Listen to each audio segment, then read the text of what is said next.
Okay, Thursday, we're looking at Achieve 3000. The article is Love Speaks. So, looking at our vocabulary, stigma means the shame related to something that people consider to be unacceptable. Stigma. And vulnerable, exposed to a potential danger, unprotected from something. You're vulnerable.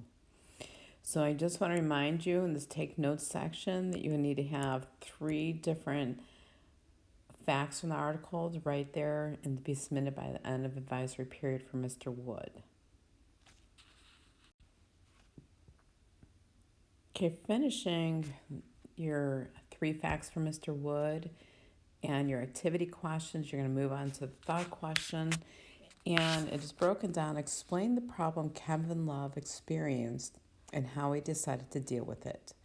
Do you think hearing Love's story will change people's attitudes about mental health issues? Explain why or why not. Include facts and details from the article as well as your own ideas in your response. So let's break it down. There's 4 things here.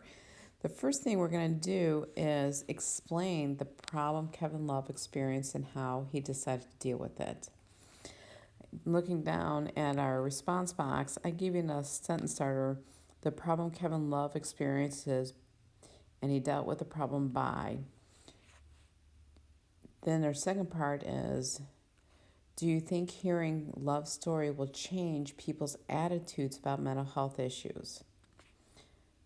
Looking down here, the second part, hearing about Kevin's love experience with mental health issues will or will not change people's images of mental illness. Support your answer.